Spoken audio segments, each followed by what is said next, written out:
Sabi ng followers niya, kainin na namin yung tart mo. Hi, vlog! Nel. We're here at Watami. Ayan yung maglola.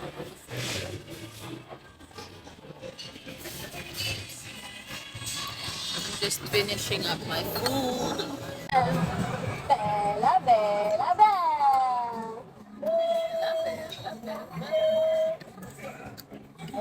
Oh, sana mama mo. Gusto na change ako. Doon dapat hindi na. Hindi daw ganito dahil kasakit.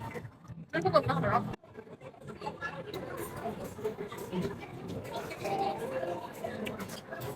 It's retouch time. Try natin yung third base ng colorette. Ang hirap lang ako siya. Tignan natin. Ayan. Shiny, shiny.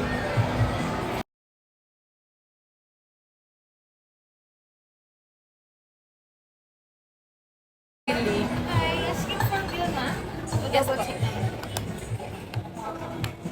lips ng popping in the shade So Comfy.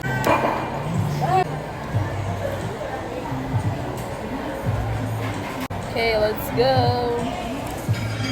We're buying donuts at Randy.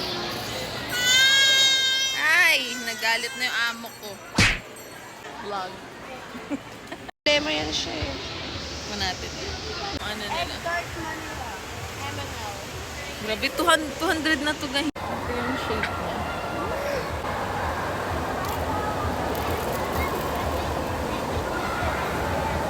Sarap.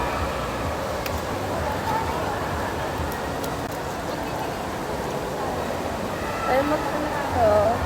Lasa ko pa din yung tart shell. Itlog pa dyan. Lumalasahan?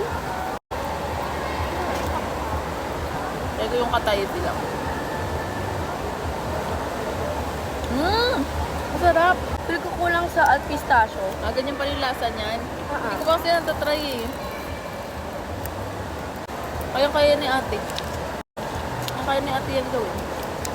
Sarap. Masarap siya sa kape. Kain ka yan, tapos sip ka nito. Masarap. Pwede mo muya muna. Very masarap. This is Randy's tiramisu. Masarap. Gusto niyo ba tikman din namin yung mango float? Si mami kasi umorder ng mango float. Tapos ayaw niyang pakain sa amin. Iuwi niya daw. Comment down below. Randy and egg tart Manila. Ano ito lang ito yung miso, di ba? Miso? Di ba? Hindi ba miso? Kataypi yun. Sabi ng followers niya, kainin na namin yung tart mo. Kaninang 4 PM pa kami nakauwi and patulog ko na din si Belbel. Ngayon, nag-work lang ako ng very light. Kanina bumili kami ng Randy's. First time ko ito matitikman. Iba-iba siyang flavor. Matcha wrap.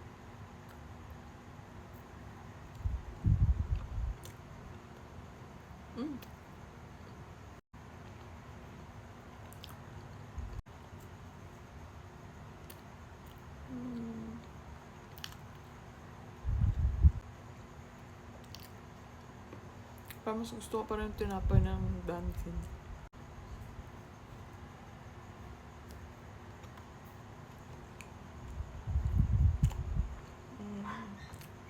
Parang ang dry ng donut. Chanel is cooking krapaw. Krapaw? Krapaw. Pad krapaw.